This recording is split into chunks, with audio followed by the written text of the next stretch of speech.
Olá, mamães, papais, professores e todos que educam uma criança. Nesse vídeo nós vamos falar de sentimentos, emoções. Você costuma falar de sentimentos e emoções com seus filhos? Com seus alunos? Com seus netos? Gente, não é um assunto muito fácil, né? Mas o que a gente mais faz é engole o choro, não reage assim, com tanta raiva.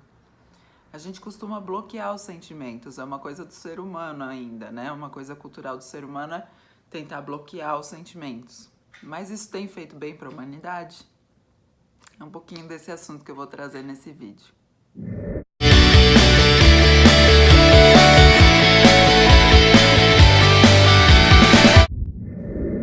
O assunto desse vídeo aqui foi inspirado por esse livro, Basta Pensar Diferente, da doutora Sarah Edelman. O que acontece? Esse livro, você olha assim o título, né? Basta pensar diferente, é tão simples assim, mas olha a grossura dele. Acho que não é tão simples assim.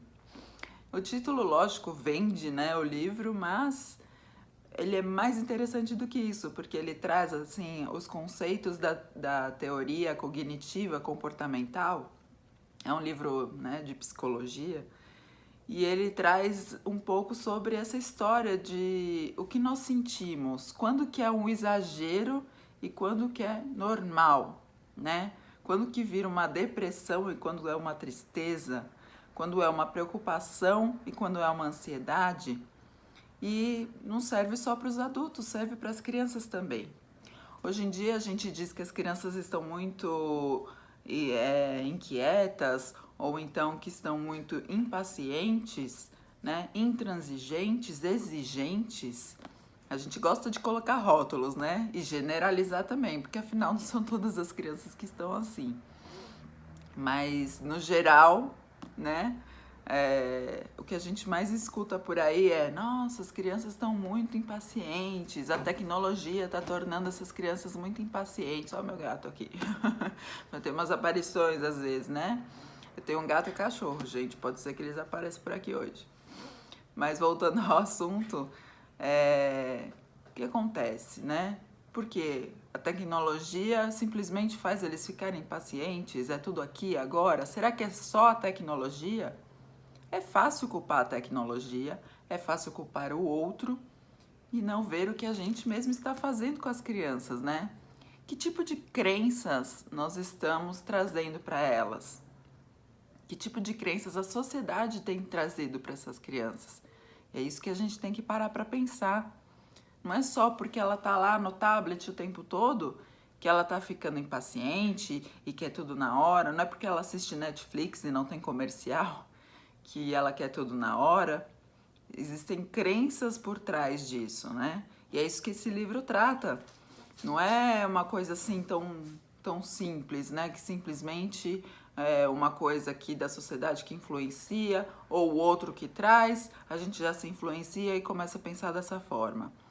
São crenças que vão sendo enraizadas dentro da gente.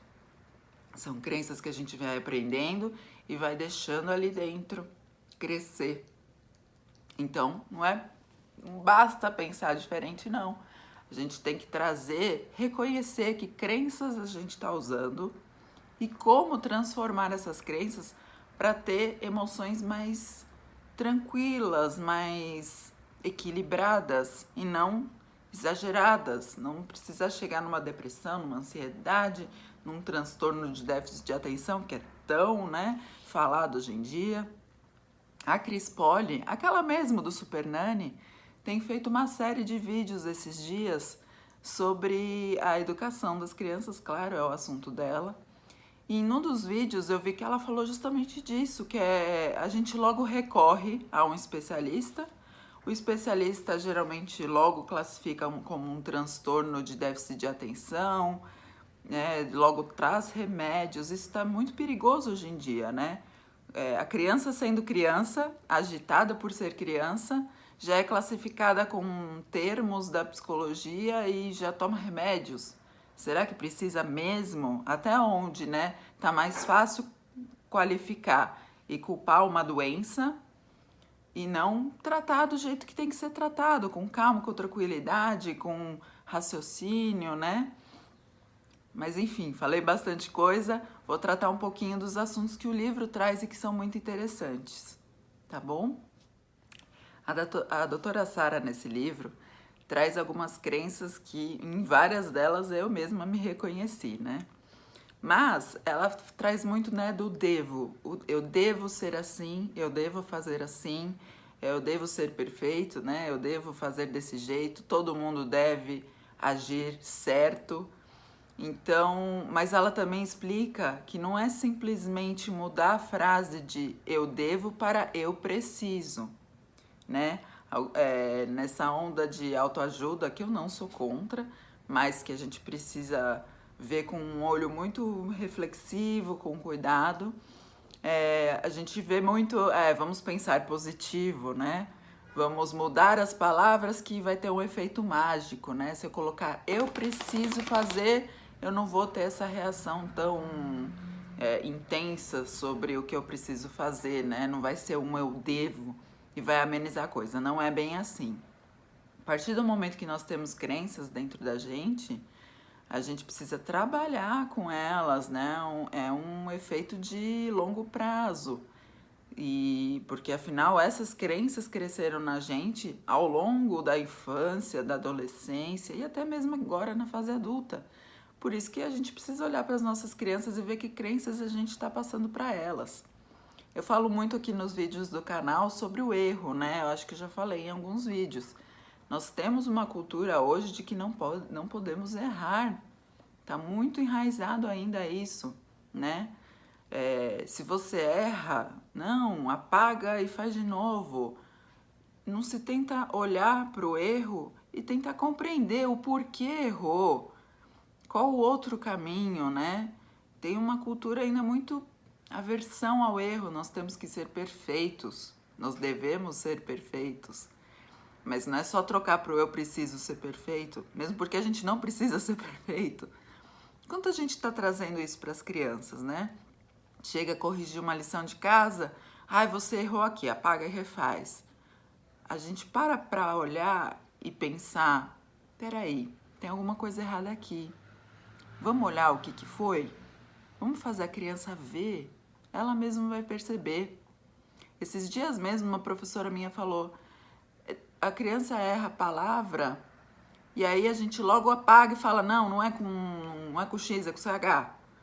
Não, peraí, faz ela ler o texto, faz ela reler o texto. Às vezes a palavra que ela está escrevendo está no texto, muitas vezes quando copia o enunciado do exercício, né?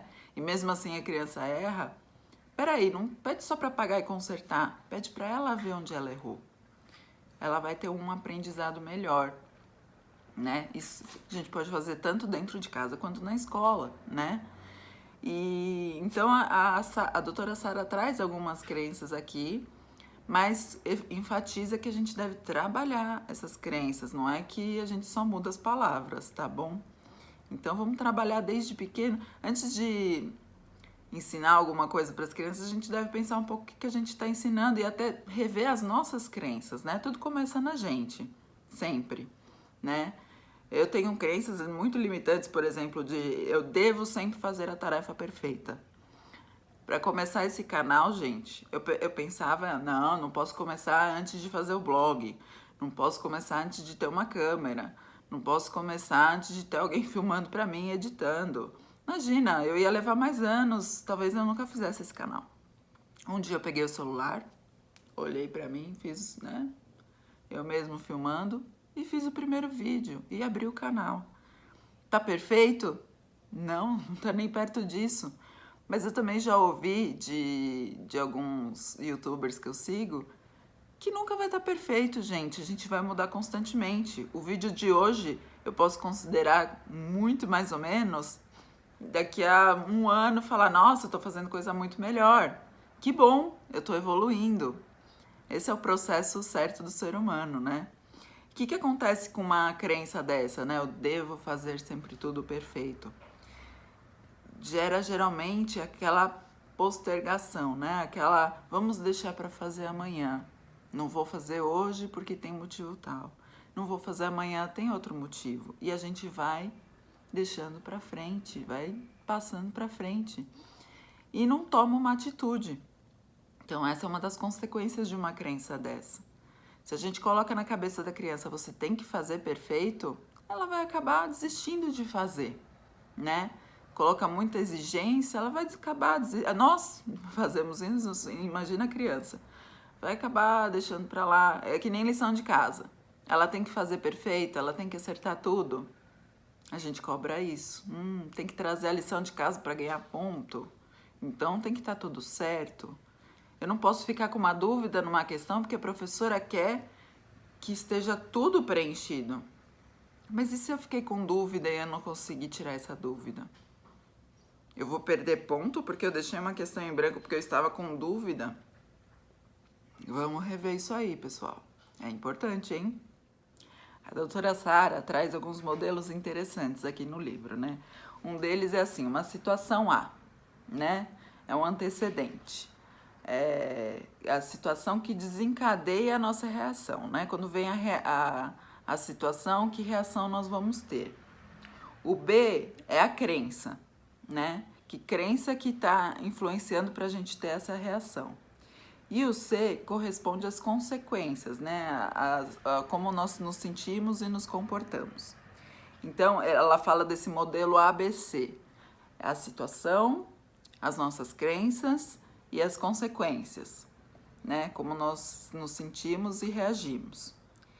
O que nós fazemos? Nós pulamos de A para o C. Nós desconsideramos o B. E, na verdade, é o B que está influenciando tudo isso. Então, ela cita aqui, né? Você se sente ansioso, é o C, né? Como você já está se sentindo ansioso. Porque você vai se atrasar, que é a situação A. Eu estou atrasada para um compromisso. E aí você se sente ansioso. Qual a crença que fez você se sentir ansioso, né? Eu vou me atrasar e estou ansioso. Qual é o B, né? Qual é o meio disso? Não é porque você vai se atrasar que você está ansioso, é por causa da crença sobre pontualidade e as consequências de chegar atrasado. Se você tem uma crença muito forte de que nunca pode chegar atrasado, que as consequências são sempre ruins, com certeza o fato de você estar atrasado, que é o A, vai te gerar ansiedade, que é o C. Então, é você pegar e refletir sobre isso, né? Que crença que está fazendo você reagir desse jeito, né? É interessante, porque se você se permitir esse tempo para parar para pensar, né? A minha filha, às vezes, mais velha, tem umas crises de raiva, assim, em algumas brigas um pouco exageradas. E aí é bom parar para pensar, né? A briga foi por isso. A reação dela foi essa. Mas que crença nela trouxe essa reação tão intensa, né? É bom parar para pensar. Pensa também no seu filho, no seu neto, no seu aluno, né? Aconteceu essa situação. A reação foi desse jeito, acima do que seria equilibrado, normal. Que crença que tá aqui para deixar a pessoa desse jeito, né? A gente precisa parar para pensar e começar a trabalhar isso, né? Começar a trabalhar essa crença. Não é fácil, gente, lógico que não. Mas eu sinto que tá tendo um movimento, assim, sobre essa discussão da gestão da emoção, né? Do equilíbrio emocional, né? Vários autores, o Augusto Cury é um deles, né? Que tá trazendo isso, né? A gente precisa olhar essas emoções, esses sentimentos e pensar, raciocinar, para começar a pensar essa busca, né? Do pensar diferente, né? É bem importante, certo? A doutora Sara fala no livro aqui um pouco sobre o tal do pensamento positivo, né? Que é muito predominante na autoajuda. A gente deve ensinar as crianças a só pensar positivo, né? A só pensar que elas são vencedoras, que elas são felizes, né? Que o mundo é cheio de abundância e ela merece tudo. Se a criança tem essa crença de que ela merece tudo e que o mundo deve ser só justo com ela, ela vai ter frustração. Por quê? Todo mundo tem que ser justo com ela, todos têm que atender à vontade dela, porque o mundo é abundante, o mundo é feliz e tem muitas oportunidades para mim. Então não tem que dar errado, porque se der errado, eu vou ficar com raiva, eu vou ficar frustrado e eu vou xingar o mundo, né? Eu acho que a gente tem passado muito isso para as crianças, sim, né? Ai, o mundo é seu. Aquela coisa da gente tratar, você é o príncipe, a princesa do mundo, só merece o bom tratamento. Calma, gente. Vamos ensinar as crianças a lidar com essa frustração? Ah, não podemos falar de sentimentos ruins, senão a gente atrai? Mentira! Temos que falar de sentimentos ruins, sim. Uma vez eu participei de uma aula de brinquedoteca lá na universidade que eu faço pedagogia. Na verdade, foram várias aulas. A gente tinha um projeto até legal, mas não sei por que em algum momento ele foi parado, não deu continuidade. Mas era muito interessante, porque o nosso objetivo era trazer um dicionário de sentimentos, de emoções. Por quê? A gente aprende a ler com o quê? A vovó viu a uva. Ah, não é assim, Alexandra, já tem outras formas de alfabetização hoje. Mas, apesar de a gente já não trabalhar com essas frases sem sentido, a gente ainda trabalha com palavras materiais. F de faca, M de Maria, né? Que mais? C de carro, A de avião. Por que não A de amor? Por que não R de raiva? Por que não F de frustração? Porque nós vamos falar de um assunto muito delicado, mas as crianças desde cedo precisam entender o que elas sentem. Elas precisam saber diferenciar uma tristeza de uma depressão, porque muitas já estão sendo diagnosticadas como depressivas desde cedo. Elas precisam saber identificar o momento que ela pode sim ficar triste, não tem problema. Ela pode ter aquela tristeza, ela só não pode levar aquela tristeza por muito tempo, né? Tem que saber lidar com aquela situação. Ela tem que aprender sim o que é raiva. O que é raiva? Por que eu sinto raiva? Né? A gente esconde isso? Não, você não sente raiva, você é uma criança perfeita? Sim, criança sente raiva. E por que tá vindo a raiva? Vamos entender? Vamos entender o que é a raiva, o que é o amor, né? O que é o carinho, né? Vamos trazer esses temas para a escola. Hoje tem muitos livros interessantes sobre sentimentos. Nessas feirinhas de livros, a Bienal de São Paulo está chegando, nessas feirinhas de livros de shopping, nas próprias livrarias.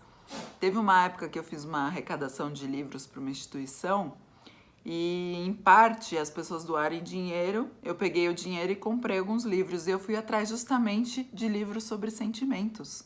Encontrei livros ótimos sobre raiva, sobre medo, sobre felicidade, sobre inveja e incluí lá na caixinha da doação. Muito legal. Depois eu posso até colocar aqui na descrição do canal o nome de alguns desses livros, tá bom? Mas a gente tem que falar assim, tem que trazer o tema em casa, na sala de aula. Quando o sentimento está acontecendo, vamos conversar sobre isso, né? A doutora Sara aqui, então, compara um pouco, né, o pensamento positivo. Todos os dias eu melhoro cada vez mais. Sou próspero e vencedor, né? Como se você fosse olhar no espelho e falar, sou próspero e vencedor todo dia. Aí você vai se convencer disso. Meu mundo é cheio de abundância. Tudo se realiza para um bem maior. Tudo se realiza para um bem maior, será? O universo cuida de mim. Eu me amo e me aprovo. Será que olhar na frente do espelho e dizer eu me amo e me aprovo é suficiente? Você realmente se ama? Como estão as atitudes dentro de você? Como você incentiva a criança a reconhecer ela como diferente e ela se amar desse jeito, né? Não é só olhar no espelho e falar eu me amo e me aprovo. E aí ela traz um pouco, né, da teoria cognitivo-comportamental, que cognições você pode fazer, né, de verdade. Seria agradável ser perfeito, mas cometer erros é humano. Não é que você tem que decorar essa frase, falar para você, ensinar seu filho a aprender essa frase, mas tem que procurar atitudes que tragam isso. Tudo bem, é legal ser perfeito. Putz, legal, aquela atitude foi perfeita. Ah, mas aquele ali errou. Tá tudo bem também. Errar é humano. Vamos ver como pode aprender com esse erro, né? Aprendi com essa experiência e vou agir melhor da próxima vez. Essa é a atitude, né? Eu errei. Aprendi com essa experiência. O que eu aprendi? Então, da próxima vez, como é que eu vou agir, né? A gente tem que trazer isso para a nossa vida e para os nossos filhos, para as nossas crianças. Posso lidar com essa situação, um passo de cada vez. Vamos trabalhar essa ansiedade que não tá só nas crianças não, viu? Esse julgamento de que as crianças estão ansiosas, intransigentes. Vamos olhar para os adultos também, gente. Nós estamos assim, muita pressa, é tudo para ontem, vamos logo. Peraí, um passo de cada vez. Até para sair melhor. Não vai sair perfeito, mas vai sair melhor do que na pressa e na ansiedade. No fim, os resultados não são desastrosos. Isso uma psicóloga que eu fazia terapia um tempo atrás falava muito para mim. O que de pior pode acontecer com isso que você está pensando? Né? Eu pensava, se eu perder o emprego, vai ser o desastre. E aí ela trazia passo a passo comigo, o que vai ser um desastre? O que seria um desastre mesmo, né? Aqui, por que seria um desastre? Não tem outra solução X? E aqui, não tem outra solução Y? Seria um desastre mesmo? Então a gente tem que pensar nisso, para não ficar com essa ansiedade, né? Essa angústia, né? Então, essa comparação, né, dessa teoria, você traz o positivo só? É só falar palavras positivas e acreditar só no positivo? Não. É você trazer um raciocínio consciente, né?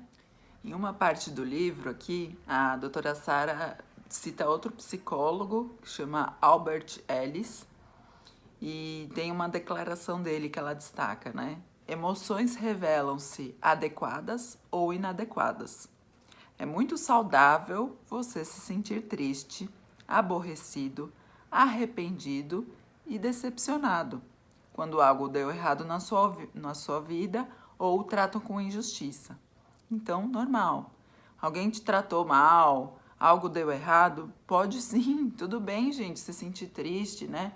A gente tem aquela mania de falar, não fica triste, não fica assim. Lógico que a gente faz isso com a melhor das intenções, mas tudo bem, pode ficar triste, pode chorar, entendeu? Permita-se. A gente fica decepcionado, fica triste, tudo bem. Sentimentos adequados significam adaptar-se aos desejos para sobreviver e ser feliz. Sentimentos negativos, inadequados, são emoções como depressão, ansiedade, desespero e imprestabilidade, os quais tendem a piorar as condições e frustrações em vez de ajudar a superá-las. Então, se algo deu errado, a gente não precisa chegar numa depressão, numa ansiedade, num desespero, né? A gente tem que saber equilibrar isso daí. E é movendo as nossas crenças que nós fazemos isso. Mais uma vez, não estou falando que é fácil, gente. Eu também estou nesse processo. Também tenho bastante dificuldade com isso. Mas se a gente conseguir compreender e trazer isso para as nossas crianças, elas vão crescer adultos muito mais confiantes, muito mais tranquilos do que nós, hein? É uma boa ideia. Então, papais, mamães, professores, né? Vamos trazer uns conceitos para as crianças. Aqui a doutora Sara traz alguns conceitos de alguns sentimentos comuns para as crianças também. A raiva, por exemplo, né? A cognição referente à raiva. Eles agiram mal e não deveriam sair impunes. A gente fica com raiva, né? Eu fiz uma coisa errada e mereço ser punido. É a culpa, né? A gente já se sentiu culpado com alguma coisa, né? Putz, eu fiz errado, eu preciso de punição. Será que eu preciso de punição? Como eu tô me sentindo com isso? É a culpa. As coisas estão indo muito bem para mim. Como eu tô me sentindo? Contente, feliz. Esses são os sentimentos, as emoções. Perdi uma coisa de grande valor para mim. É a tristeza. Vamos saber nomear o que você está sentindo quando perdeu alguma coisa? É uma tristeza, né? Aqui tem outro. Fiz uma coisa imoral e as pessoas pensam mal de mim. Vergonha, né? Que é diferente de timidez, né? A timidez tem até em outro momento que a doutora Sara cita aqui, né? Ah, eu sou cheio de defeitos, eu não sou legal. Essa é a crença da pessoa tímida. Ela acha que ela tem muitos defeitos, que ela não é legal, tem um problema aí de autoestima, então ela fica bastante tímida.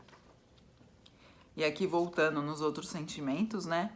Nada acontece como devia, nada acontece como eu quero. Gera o sentimento de frustração. A criança precisa conhecer isso também, né? Aqui, surpresa, isso eu não esperava. Que sentimento é esse? Você fica surpreso, é uma surpresa. Então, olha quantas coisas a gente pode ensinar para as crianças e ajudar elas a identificar, né? É bem legal isso. E como eu falei, tem diversas formas. Hoje em dia a gente pode procurar exercícios, brincadeiras. Uma vez eu fiz eu fiz um dominó, né? A minha filha ia fazer a festa com o tema da Moana e eu fiz um dominó.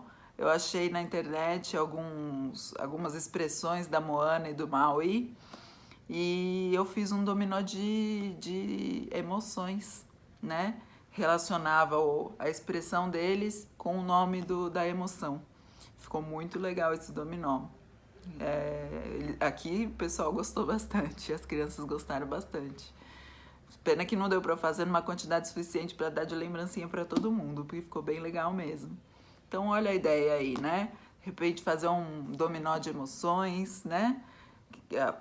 Montar um livro de emoções, por que não, né? As crianças aprendendo os sentimentos, desenhando, né, as expressões. Pode ser um livro também, um projeto legal para sala de aula, um projeto legal até para em casa, né, para brincar junto com os filhos. São várias formas, gente. E aí a gente começar então a estabelecer essas conexões, essas cognições, de forma a ser mais equilibrado, a ter os sentimentos adequados, como diz o Albert Ellis, e trazer crenças que não nos limitem, né? Eu sigo uma youtuber que chama Paula Abreu e ela traz esse nome, essas crenças limitantes que nós temos, né? Ela usa o termo crenças limitantes, que nos impede de andar para frente, né? Que nos faz procrastinar os nossos objetivos. Então, ela trata com esse nome, né? Aqui no livro tem até outro termo para isso, né? Que são as crenças irracionais, né? Que o Albert Ellis mesmo traz como crenças irracionais, né? As mais comuns: preciso ser amado e aprovado por todos. O que gera como consequência? Ansiedade, comportamento inseguro, baixa autoestima, né? A gente precisa aceitar que nem todo mundo vai gostar da gente e tudo bem, né?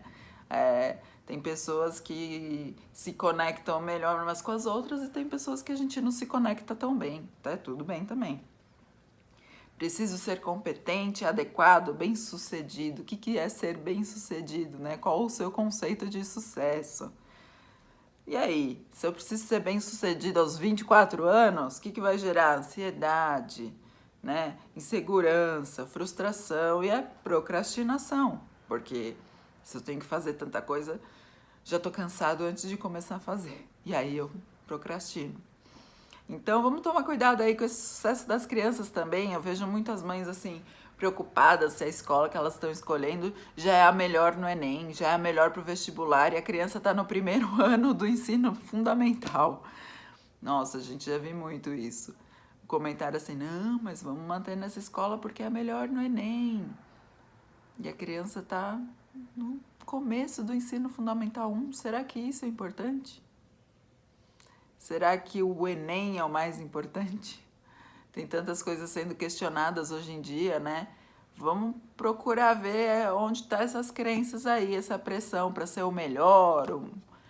Acho que o mais importante é você ser feliz. A criança ser feliz com o que ela faz. Procurar fazer o bem a ela e ao próximo. E é isso o mais importante, não vamos perder esse foco. Que crenças nós estamos ensinando para essas crianças, hein? Vamos tentar rever, tá bom? Bom, eu indico, não li inteiro ainda, eu tô só no começo do livro e eu já fiquei super empolgada para fazer esse vídeo. Espero que tenha dado alguma luz aí para vocês também, porque para mim fez muito sentido. E é isso, tá, gente? Um beijo para vocês e até o próximo vídeo.